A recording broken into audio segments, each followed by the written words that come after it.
네, 기도하시겠습니다. 좋으신 하나님, 참 좋으신 하나님, 늘 우리와 동행하시고 우리 안에 거하시며 우리에게 하늘의 소망과 꿈을 더해 주시는 하나님, 그리고 성취하시는 하나님, 성취케 해주시는 하나님 감사합니다.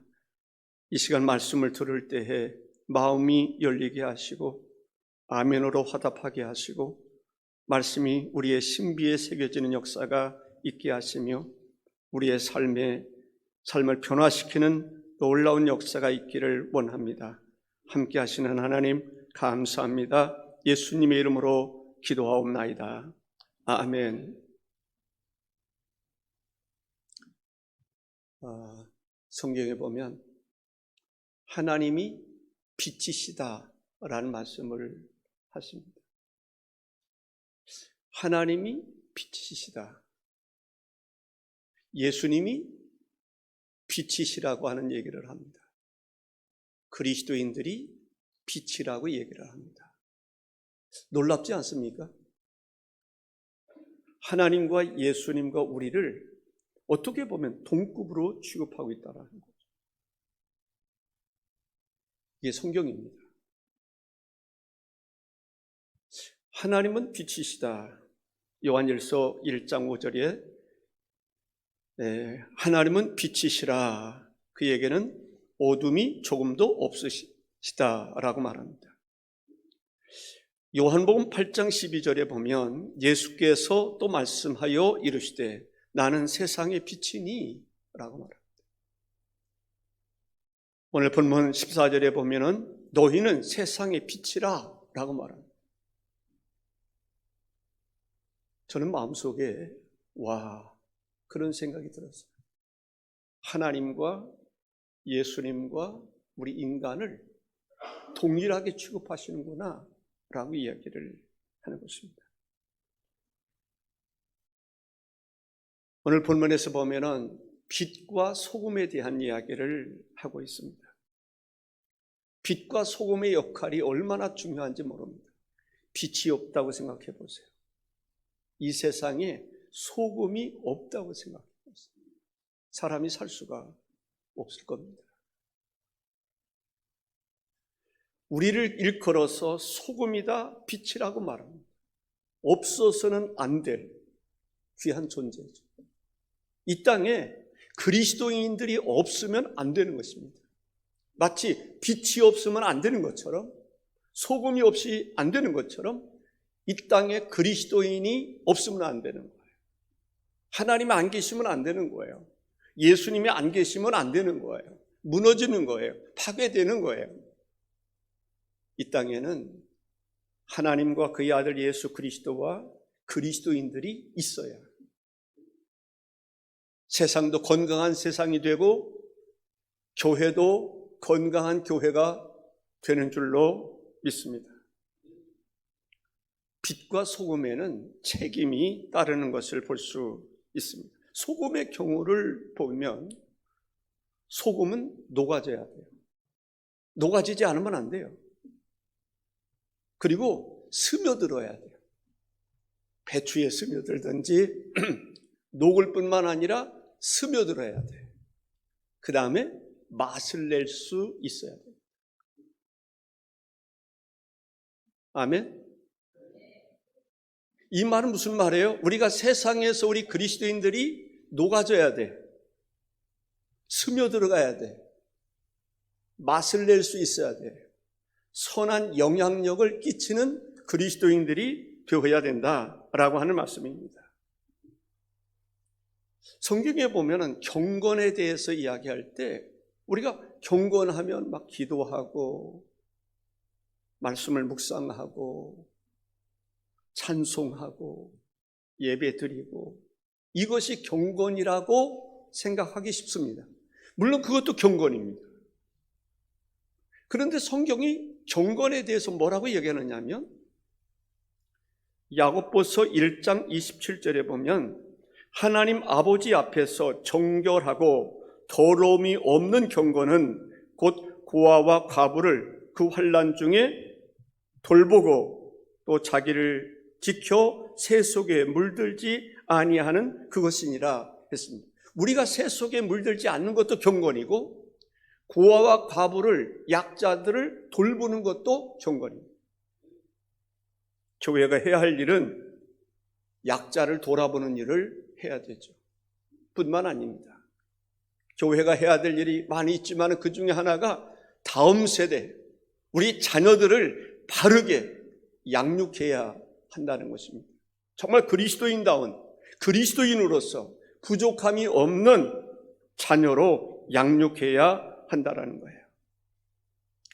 첫째로 말씀드리고 싶은 것은 먼저 우리는 감동을 받는 사람이 돼야 돼요. 따라해 볼까요? 감동을 받자. 감동을 받는 사람이 되자. 우리가 감동을 주기보다는 주기에 앞서서 먼저 감동을 받을 수 있어야 되겠다라는 생각이 들어요. 지난번에 우리 교회에서 강경에 가지 않았습니까? 거기에 기억자 교회라고 하는 그 교회에 가서 이 가이드로 하여금 설명을 들은 적이 있습니다. 강경 침례교회입니다. 어떤 분이 그곳을 제공하고 거기에서 예배처가 되고 이러한, 근데 거기에서 감동을 받으신 분이 있는 것 같아요. 우리 박장교 어른이십니다. 감동을 받아가지고 점심값을 다 냈다니까요. 감동이 그렇게 중요한 거예요. 감동을 받으니까 점심값 다 내고 싶은 거예요. 안 내주셔도 된다고 그래도 감동이 되니까. 그만큼 감동이 중요하다라는 것입니다. 오늘 우리는 감동을 받을 수 있어야 돼요. 감동을 받는 사람의 특징이 웃음이 있어요. 감동을 받으면 기쁜 거예요. 여러분들 얼마나 기뻐하고 있습니까? 얼마나 감동 속에 살아가고 있습니까? 얼마나 감격 속에 살아가고 있습니까? 지난 한 주간을 돌이켜볼 때 여러분들 감동을 받은 적이 있어요? 느낀 적이 있습니까? 감동 속에 살아가고 있습니까? 좋은 일이 있으면 웃을 줄 알아야 돼요. 기뻐할 줄 알아야 돼요. 감동을 주면 감동을 받을 줄 알아야 된다는 거죠. 감동을 받을 만한 일들을 많이 겪으면서 살면서도 감동을 못 느낀다? 와, 안타까운 거죠. 그런 사람들은 얼굴 표정이 굳어져 있어요. 감동이 없는 사람은 일반적으로 얼굴 표정이 굳어져 있다니까요. 감동 속에 우리 얼굴이 펴지면 좋겠어요. 환해졌으면 좋겠어요. 보름달이 될 수 있으면 좋겠어요. 만나면 서로 사랑하고 축복합니다 말할 수 있으면 좋겠다라는 생각이 듭니다. 감동을 잘 못 받는 사람들은요, 다른 사람 다 감동받아가지고 웃고 그러는데 이 사람들이 왜 웃고 있지? 이 사람들은 감동이 없는 사람. 우리가 먼저 감동받기를 사모할 수 있기를 바랍니다. 자연의 아름다움을 보면 마음에 감동이 있어야 돼요. 참 아름다워라 주님의 세계는, 뭐 찬양이 나오든지 야호가 나오든지 하나님께서 주신 아름다운 자연을 보면서도 감동할 수 있어야 돼요. 우리 사람과 사람이 만나는 곳에 감동이 있어야 돼요. 중요한 거잖아요. 사람과 사람과의 만남 속에, 우리는 사람과 사람과의 만남 속에 늘 살아가고 있어요. 감동이 있어야 돼요. 왜 감동이 없는가? 감동을 못 느끼는가? 큰 것만을 생각하면 감동을 못 느낄 수 있어요. 작은 것 가지고도 감동할 수 있기를 주의 이름으로 축복합니다. 그래서 사람을 보면서, 우리 교인들을 보면서 마음에 감동이 있어야 돼요. 하나님을 생각하면서, 하나님의 은혜 생각하면서 우리가 마음에 감동이 있는 사람이 되어야 될 줄로 믿습니다. 예배를 드릴 때 감동이 없으면 안 돼요. 하나님을 예배할 때 마음에 감동이 있어야 돼요. 영적인 감동이 있어야 되지 않겠습니까? 아멘, 아멘 하든지, 감동이 없는 사람은 남들은 다 아멘 하는데 절대로 아멘 안 해요.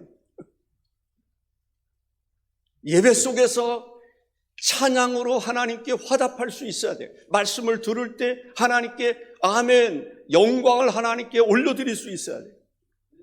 기쁘다 구주 오셨네, 예수님만 오셔야, 성탄절에만 그것이 아니라 항상 우리 마음속에 아멘으로 화답하고 찬송으로 화답하고 할렐루야로 화답할 수 있는 예배 속에 감동이 없으면 어디서 감동을 받을 수 있겠습니까?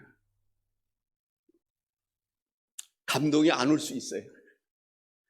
그런 사람들은 기도하시는 것밖에 없어요. 하나님, 예배 속에 좀 감동 좀 받게 해 주옵소서. 하나님의 말씀이 선포될 때 그 말씀과 함께 내 마음에 감동이 되게 하옵소서, 울림이 있게 하옵소서, 느낌이 오게 해 주옵소서 말할 수 있어야 됩니다. 은혜 받을 각오를 하는 것이 중요합니다. 그게 자세예요. 내가 오늘은 은혜 받고 돌아가야 되겠다. 은혜 받을 수 있는 마음의 자세가 필요해요. 뭐 설교를 잘하는지 못하는지 그게 문제가 아니라 내가 오늘은 꼭 은혜를 받아야 되겠다. 무슨 은혜를 받든지 하나님으로부터 오는 은혜를 내가 꼭 받고 돌아가야 되겠다. 그래서 교회에 올 때는 좀 힘들고 어렵고 고달프고 짜증스러운 거 있지만은 그래도 성전에 나갈 때는 기쁨을 가지고 나갈 수 있는, 보람을 가지고 나갈 수 있는, 아, 이래서 예배가 좋은 거구나 느끼고 나갈 수 있는 성도가 돼야 되겠다라는 것입니다. 사람들은요, 좋은 얘기만 들어야 된다고 생각해요. 그래야 은혜 받는다고 생각해요. 잘못된 거예요. 성경이 기록된 목적이 뭔지 아세요? 교훈과 책망과 바르게 함과 의로 교육하기에 유익하다라고 말씀하고 있잖아요. 교훈의 말씀에 은혜 받아야 돼요. 책망을 해도 은혜를 받아야 돼요. 잘못된 거 바르게 잡아주기 쉽지 않습니다. 잡아주는 것에 대해서도 은혜 받아야 돼요. 아멘입니까? 책망을 할 때도 은혜 받을 수 있는 사람이라면 대단한 사람이죠. 영성이 있는 사람입니다. 인격이 수양된 사람입니다. 좋은 것만, 꿀송이만 찾으면 안 돼요. 때로는 약이 달기만 한 게 아니에요. 쓴 것도 있어요. 써야 약이 되는 경우들이 있어요. 달든지 쓰든지 우리가 은혜 받고 살아가는 성도가 되시길 바랍니다. 두 번째는 우리는 감동을 주는 사람이 돼야 돼요. 너희는 세상의 빛이다. 빛에는 책임이 따르는 것을 볼 수가 있습니다. 빛을 비춰야 하는 것을 우리가 알 수가 있습니다. 우리는 다른 사람에게 감동을 주면서 살아가야 돼요. 감동을 받기도 하지만은 더 많이 다른 사람을 감동시킬 수 있는, 다른 사람에게 기쁨을 줄 수 있는, 다른 사람을 유익하게 할 수 있는, 다른 사람을 소생시킬 수 있는 감동의 사람이 돼야 되는 줄로 믿습니다. 냉수한 것이라도 감동이 있을 수 있어요.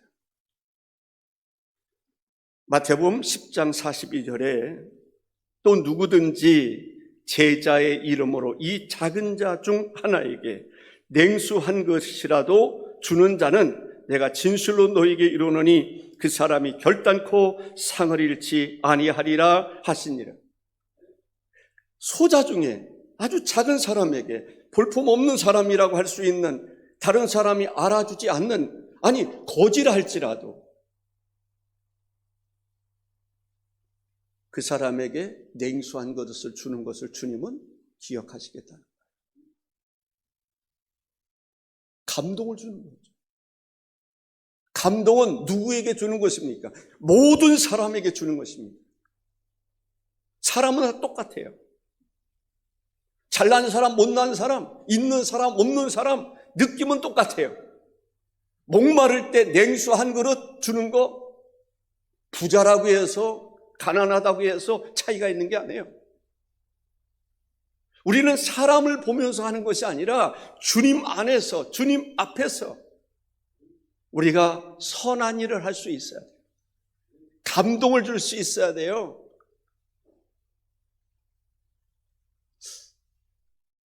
예화가 정확하게 생각은 안 나는데 이런 거예요. 어떤 사람이 피아노를 사고 싶었어요. 근데 피아노를 살 돈이 없어요. 근데 아주 부자에게 피아노 살 돈을 요청했어요. 근데 그 사람이 피아노 살 돈을 준 게 아니라 장난감 피아노도 살 수 없을 정도로 작은 것을 줬어요. 그래서 그것을 기쁘게 받았어요. 그것을 농사를 지었어요. 그리고 농사 지은 것의 일부를 그 사람에게 선물을 주기 시작했어요. 그 사람 갑부예요, 부자예요. 대단한 부자예요. 이름 있는 부자예요. 그런데 조그만 것을 줬는데 그 다음에 그 사람이 농사를 줘가지고 또 보내주고 또 보내주고 해마다 보내주는 거예요. 그 사람이 농사를 지어서 피아노를 살 수 있는 돈이 생겼어요. 피아노를 샀습니다. 뒤늦게 그것을 한 그 갑부가 피아노 살 수 있는 것 10배를 붙여줬어요. 감동인 거죠. 우리가 누군가에게 감동을 줄 수 있는 사람들은요, 감동에 의해서 움직입니다. 내가 누구를 통해서 감동을 받았다, 그 사람 때문에 움직이는 것을 볼 수 있습니다. 하나님께 돌아오는 경우들도 마찬가지예요. 누구 때문에 감동을 받았다, 그럼 그 사람 따라서 움직이는 경우들을 볼 수가 있습니다. 우리는 감동을 받을 줄 알아야 돼요. 그리고 감동을 줄 수 있는 사람이 되어야 되겠다라고 하는 것을 알 수가 있습니다. 감동을 받을 때 행복하잖아요. 감동을 주는 자가 행복입니다. 우리가 정말 행복한 게 언제 행복할 때죠? 누군가를 도와줄 때, 감동을 줄 때, 그 사람이 감동을 먹을 때 내가 행복한 거예요. 근데 감동을 줄 수 있는 것이 작은 어떤 표현에서 비롯되는 것을 볼 수 있습니다. 말 한마디 천냥빛 갚는다고 그러잖아요.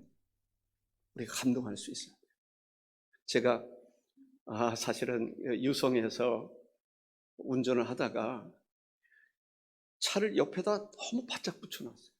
거길 빠져나가야 되는데 카니발이 조금 넓어요.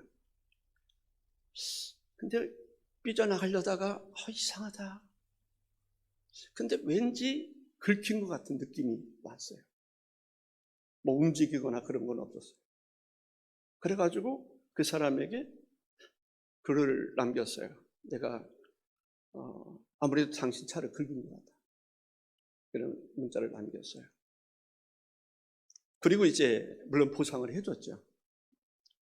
보상을 해주고 그 다음에 수리를 어떻게 잘 하셨는지 몇 번 이렇게 문자를 보냈더니 그분이 그런 얘기를 해요.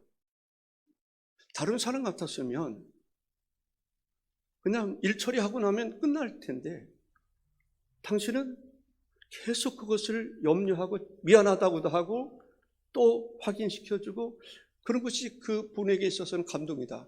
그런 얘기를 하더라고요.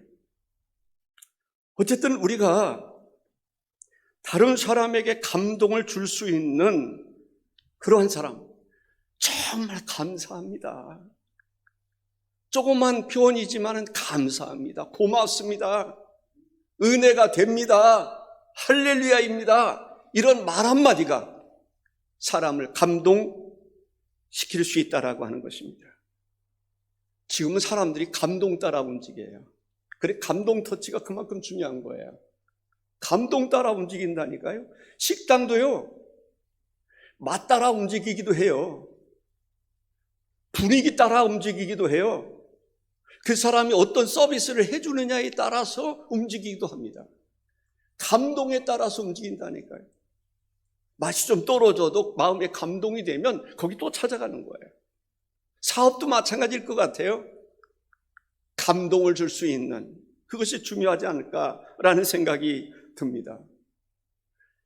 하나님 앞에 나와 예배하는데도 설교를 통해서도 감동을 받아야 돼. 참 어려워요. 감동을 줄 수 있었으면 좋겠는데 어떻게 그냥 마음 문을 열고 내가 그냥 넣어줄 수도 없고 내가 들어갈 수도 없고 한계를 느낄 때가 많아요. 찬양대를 통해서 감동을 줄 수 있어야 돼요. 안내를 통해서 감동을 줄 수 있어야 돼요. 요즘에 사람들이 그걸 원한다니까요. 감동 없이도 움직이는 시대가 아닌 것 같아요. 감동을 줘야 움직이는 것 같아요.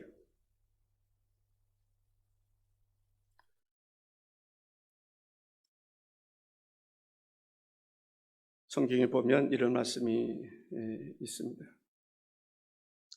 빌립보서 4장 11절에 보면 내가 궁핍함으로 말하는 것이 아니니라 어떠한 형편에든지 나는 자족하기를 배웠노니 디모데전서 6장 6절에 자족하는 마음이 있으면 경건은 큰 이익이 되느니라.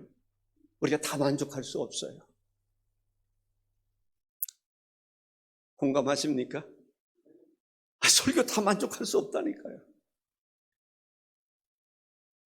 교회 생활을 하지만 교회가 다 만족할 수 있나요?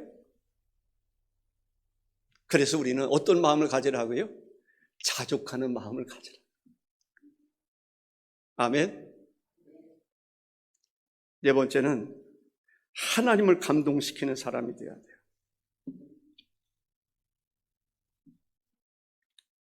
제가 이상하다 싶었어요. 원고를 한 페이지를 넘겼어요. 그래서 분명히 뭐가 있어야 되는데 어디로 갔지? 그러다 보니까 이 한 페이지가 안으로 들어갔더군요. 표현이라는 게 잘 중요해요. 감동을 줄 수 있는 것은요, 칭찬하는 것 좋은 것 같아요. 사람은 칭찬받기를 원해요. 근데 칭찬이 성경에 보면은 칭찬하지 말라라고 하는 부분도 많이 있어요. 근데 칭찬은 격려이기도 해요. 다른 말로 말하면 격려를 잘할 수 있는 사람이 되면 좋겠다라는 거죠. 그 사람의 단점을 보기보다는 그 사람의 장점을 보는 거예요. 부지런히 보는 거예요. 장점을 보는 거예요. 그리고 긍정적인 생각을 가지는 거예요. 우리가 칭찬을 하되 한두 번은 누구든지 할 수 있어요. 근데 칭찬을 1년 하고 2년 하고 3년 한다는 것은 결코 쉽지 않아요. 칭찬은요, 지속적으로 해야 돼요. 그럴 때 영향력이 있어요. 자녀들 칭찬 한두 번 하고 잘못했다고 해서 책망하고 그러지 말고 칭찬을 하기로 마음에 결심하면 그 칭찬을 1년, 2년, 3년 계속하는 거예요. 거기에 변화가 일어나는 것을 볼 수 있습니다. 나는 못할 줄로 알았는데 우리 부모님이 나를 인정해 주는구나. 나는 그렇게 못할 텐데. 그런데 또 칭찬해주고 또 칭찬해주고 또 칭찬해주면 칭찬받고 싶은 거예요. 칭찬하는 대로 움직이고 싶은 거예요. 그리고 칭찬받을 수 있는 사람이 되는 것을 볼 수 있습니다. 하나님은 어떤 분인 줄 알았어요? 하나님은 우리를 칭찬해 주시는 분인데, 격려해 주시는데 변함이 없어요. 내가 만난 하나님은 그래요. 여러 가지 부족함도 많고, 그런데 주님은 나에게 이런 말씀을 주세요. 내가 너와 함께하지 않느냐. 내가 너와 함께하고 있어. 아무리 힘들고 어려워도 내가 너와 함께하고 있어. 내가 너무 힘들고 어려워서 몸부림치는데도 주님이 나에게 동일하게 말씀하시는 것은 내가 너와 함께하고 있지 않냐. 그게 나에게 위로가 되는 거예요. 어느 때는 어떤 생각이 드느냐면, 아니 작년에도 재작년에도 10년 전에도 똑같은 말씀 하시는 것 같아요. 그렇습니다. 우리가 칭찬을 할 때, 누구를 바라볼 때, 긍정적인 것을 바라볼 때 한두 마디 하고 끝나는 게 아니에요. 칭찬해주고 또 격려해주고 또 칭찬해주고 또 격려해주고 그 사람이 바르게 설 수 있기까지 자존감을 가질 수 있을 정도로 그를 칭찬해주고 격려해주는 것이 중요하다라고 생각을 합니다. 때로는 가능성을 보고 칭찬해주는 거예요. 착한 행실을 보고 칭찬해 주는 것입니다. 누가복음 19장 17절에 보면 주인이 이르되 잘하였도다 착한 종이요 내가 지극히 작은 것에 충성하였으니 10골 권세를 차지하라 했습니다. 잘하였도다. 잘한 것은 잘했다라고 말할 수 있는 거예요. 칭찬해 줄 수 있는 거죠. 잘한 것에 대해서 또 이야기해 주고 또 이야기해 줄 필요도 있어요. 한 번 잘했다고 칭찬해 주고 끝나는 것이 아니라 그것을 또 하는 거예요. 또 하는 거예요. 아니, 어렸을 때 잘한 것을 어른이 됐을 때도 칭찬해 줄 필요가 있습니다. 저는 어느 때 이런 때가 있어요. 하나님, 저를 기억해 주십시오. 내가 처음 예수 믿었을 때 내가 주님 얼마나 사랑했는지 아시잖아요. 제가 하나님께 이야기하는 것 가운데 하나가, 하나님, 교회 똥은 내가 다 팠잖아요. 그렇습니다. 교회 똥은 제가 다 팠어요. 화장실 내가 다 했어요. 똥통 메고 다니면서 밭에다가 뿌리고 그 일을 하는데 얼마나 좋았는지. 할 때 보면은요, 옷에 똥물이 다 튀어요. 한번 해보세요. 튀는지 안 튀는지. 안 튀게 하려고 해도 튀더라고요. 그런데 그게 그렇게 좋아서요. 거기서 찬송 부르고 하나님 앞에 콧노래 부르고, 그 주님이 아시잖아요. 주님이 그러실 거예요. 나 그거 아직까지 기억하고 있어. 주님은 그러실 것 같아요. 우리가 칭찬하다가 칭찬 몇 마디 해놓고 그 다음에 책망하면요, 아주 속상할 때가 많아요. 칭찬을 잘한다고 하는 것은 매우 중요하다라는 생각이 듭니다. 예, 우리는 감동 없는 시대에 살아가고 있어요. 좀 안타까운 거죠. 마태복음 11장 17절에 보니까 이르되 우리가 너희를 향하여 피리를 불어도 너희가 춤추지 않고 우리가 슬피 울어도 너희가 가슴을 치지 아니하였다 함과 같도다 라고 말합니다. 피리를 불어도, 결혼식에 피리를 부르면 같이 춤을 출 수 있어야 돼요. 남들은 다 결혼식 축하하려고 춤추고 있는데 혼자 구석에 앉아 있어서 슬피 울고 있어 보세요. 그거 참 보기가 그렇잖아요. 장례식에 가서는요, 울을 수 있어야 돼요.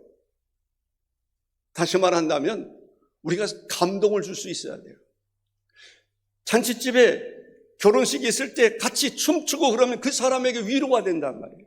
힘이 됩니다. 초상집에 같이 울어주는 거예요. 그 사람에게 감동을 주는 것을 볼 수가 있습니다. 그 얘기 지금 하고 있음을 볼 수가 있습니다. 우리는 하나님을 감동시키는 사람이 돼야 돼요. 와, 하나님을 감동시키는. 저는 마음속에 그럴 수 있으면 얼마나 좋겠어요. 내가 때로는 사람들, 교인들을 감동 못 시키더라도 내가 하나님만 감동시킬 수 있으면 좋겠습니다. 하나님만 감동시키면 좋겠다. 하나님을 감동시킨 사건들이 있어요. 아브라함 독자 이삭을 바쳤을 때 하나님이 감동됐을까요? 안 됐을까요? 당연히 하나님이 감동됐죠. 창세기 22장 11절과 12절에 보니까 여호와의 사자가 하늘에서부터 그를 불러 이르시되 아브라함아 아브라함아 하시는지라. 여기 보니까 내가 여기 있나이다. 그 아이에게 내 손을 대지 말라. 아무 일도 하지 마라. 내 아들 내 독자까지도 내게 아끼지 아니하였으니 내가 이제야 내가 하나님을 경외하는 줄을 아노라. 하나님을 감동시키는 거예요. 예수님을 감동시킨 사건이 나와요. 백부장에 관한 이야기인데 누가복음 7장에 보면은요, 예수님께서 가버나움에 들어가신다라고 하는 소리를 들었을 때 백부장이 자기 사랑하는 종이 있어요. 종이 병들었어요. 그래서 거기에서 유대인의 장로 몇 사람을 예수님께 보냅니다. 지금 내 종이 병들었는데 너희들이 가서 예수님 만나서 잘 이야기를 해라. 그래서 장로 몇 사람이 예수님께 찾아갑니다. 예수님께 뭐라고 그러냐면 이 주인의 종은, 백부장의 종은 고쳐주셔야 됩니다. 이 백부장이 무슨 일을 한지 아세요? 이스라엘을 위해서 일하는 사람입니다. 그리고 회당을 지어줬습니다. 이 사람 꼭 그 종, 자기도 아닙니다. 자녀들도 아닙니다. 종이지만은 꼭 고쳐받기를 원했어요. 그래서 종을 고쳐줘야 됩니다. 그래서 예수님께서 그 백부장의 집으로 가게 됩니다. 가는데 만류합니다. 뭐라고 하냐면, 예수님이 우리 집에 오는 것을 내가 감당을 못하겠습니다. 그러면서 말씀만 하셔도 내 종이 낫겠습니다. 그때 예수님이 얼마나 마음에 감동이 되셨으면 뭐라고 그런지 아세요? 예수님 뭐라 말씀하셨냐면은 이스라엘 중에서도 이만한 믿음을 가진 사람을 만나보지 못했다라고 말해요. 이스라엘 사람, 하나님의 백성이라고 하는 이스라엘 사람들 중에도 이만한 믿음을 가진 사람이 없었다. 그런데 이방인이 이러한 믿음을 갖다니 그를 칭찬한 거예요. 예수님이 감동된 거죠. 또 성경에 보면은 과부의 이 두 렙돈, 한 고더란트, 아주 작은 액수를 헌금했을 때 주님이 감동하십니다. 주님을 감동시키는 것은요, 무슨 우리가 큰 일을 해야 주님이 감동되는 건 아니에요. 우리 중심 속에 주님의 정신을 가지고 주님의 뜻대로 살고자 할 때 주님이 감동된단 말이죠. 우리가 터치전도 주님을 감동시킬 수 있기를 바랍니다. 우리 금성교회를 보시고 주님이 감동이 되면 주님이 큰 일을 행하실 줄로 믿습니다. 주님을 감동시킬 수 있는 사람, 이번 기회를 통해서, 내 인생을 통해서 주님을 한번 감동시켜 봐야 되겠다. 내 힘으로 안 되지만 그러한 도전 정신을 가지고 주님을 감동시킬 수 있기를 바랍니다.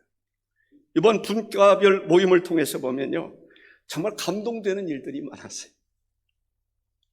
우리 아까 박장규 교우님이나 김진규 교우님 새벽 예배 나와서 성경 봉독하시고, 우리 장수명 집사님 부부도 그 기간 동안 한 번도 빠짐없이 나오셔서 찬송하고 또 특송하고 기도하고 성경 봉독하고, 우리 김정일 집사님도 그러시고, 또 임종민 집사님 끝내줬어요. 계속 참석하시고 얼마나 감동이 되는지 몰라요.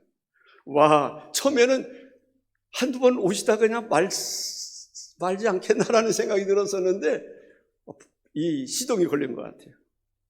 장영아 집사님도 그렇고, 우리 김길 권사님 또 피아노로 수고하시고, 김세영 청년도, 남현수 교우님도, 집사님도 와서 성경 봉독하시고 감동입니다.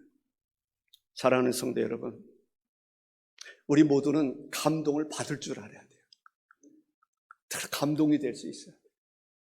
받은 바 은혜 생각하면서 감동하고, 없는 것 가운데도 그래도 하나님 주신 은혜가 있잖아요. 그 은혜로 인하여 감동을 받고, 우리는 감동을 줄 수 있어야 돼요. 칭찬해 줄 수 있어야 돼요. 격려해 줄 수 있어야 돼요.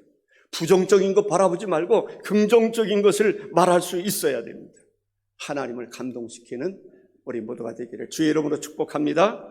기도하겠습니다. 주 하나님 감사합니다. 이번 주간은 감동 터치 주간입니다. 한 주간 우리가 어떻게 하면 우리도 감동을 받고 다른 사람도 감동을 다른 사람에게 주고 감동받게 하고 하나님을 감동시킬 수 있을까?